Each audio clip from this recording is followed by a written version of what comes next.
Hey friends, today I just wanted to do a short, quick, for fun video. I don't know how many of y'all have seen the viral TikTok feta pasta. It's been all over TikTok, all over YouTube, all over the internet. And for whatever reason, it just struck my brain to think, hey, could I do a Dollar Tree version of this dish? For those of y'all who aren't familiar with the dish, it's basically cherry tomatoes, olive oil, garlic, a block of feta cheese baked in the oven with some spices, and then you stir pasta into it. And so it's supposed to be a really delicious pasta dish. Those of you who regularly shop at the Dollar Tree know that we're not getting any feta cheese at the Dollar Tree, nor was I able to find any kind of even whole canned tomato. But that's okay. This is for fun. We're just gonna see how close we can get it. So you'll see these are the items that I got. I didn't buy any separate seasonings. I'm just going to use those for my own pantry, but I got some of the Dollar Tree's imitation cream cheese. It says that it's good for baking and cooking. I used it in an Alfredo recipe before and it seemed to do all right. Obviously the Dollar Tree isn't going to have good olive oil. This is the closest thing I could find. It's a soybean oil and olive oil blend, some minced garlic, a box of pasta, and then I'm hoping that at least a fire roasted diced tomato will, kind of allude to that oven roasted whole tomato goodness. We'll find out. Just in case you're interested in the rest of my Dollar Tree haul that I got some hot and spicy Heinz ketchup that I saw someone else post about, and I've been wanting to try out the full first season of Hey Dude. If you were a 90s Nickelodeon kid, you'll probably remember that one. My favorite flavor of Bang energy drinks. I don't drink these very often. They're kind of a special treat, so finding one for $1 was pretty exciting because they're usually a lot more than that.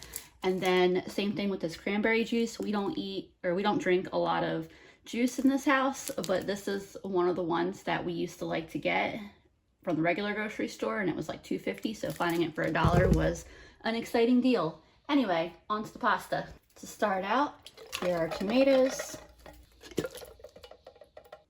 Oops. And some oil. I'm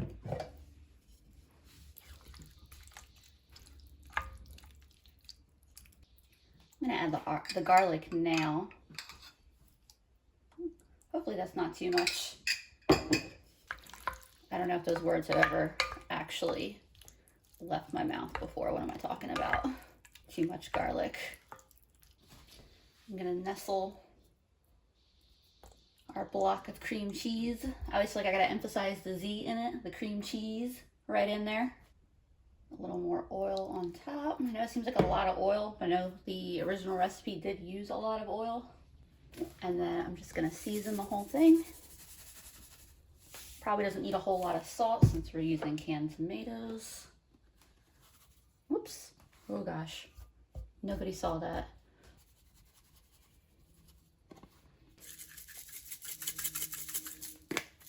And then these are some red pepper flakes. This is gonna go in the oven for 30 minutes. I'm gonna cook the pasta in that time, and I'll see y'all in just a little bit.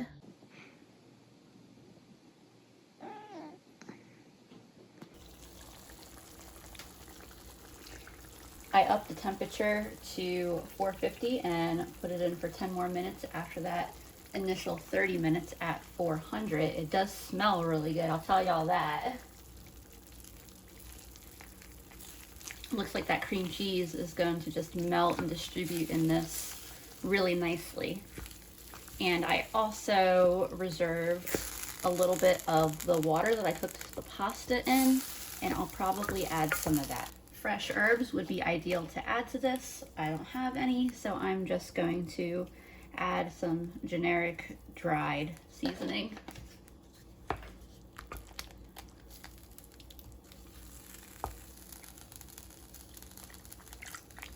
There's some of that pasta water just to make it a little bit creamier.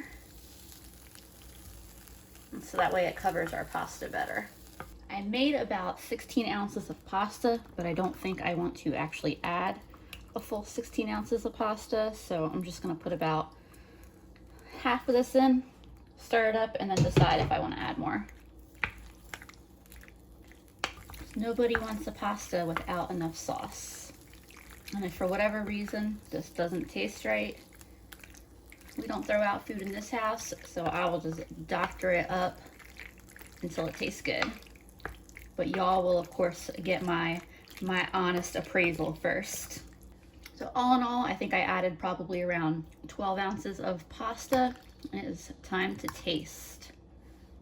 So I went into this not really knowing what I was gonna get and fully anticipating that this might be something that did not taste good. I don't know what the original tastes like. I haven't had a chance to make it myself or to try it.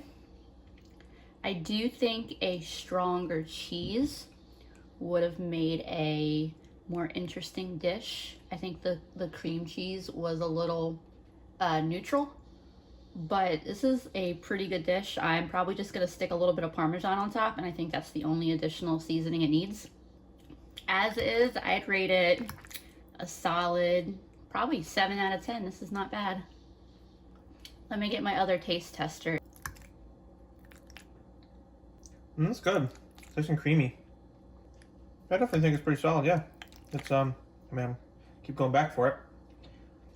All right, I think I'm going to make us bowls of this and a lunch for tomorrow. Oh, you wanted your own bowl?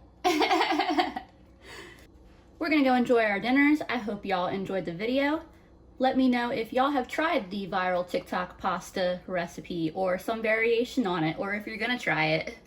I can tell you that this one wasn't, you know, a true to the original recipe version, but it's still pretty dang good. Thanks for watching, and I'll see y'all next time.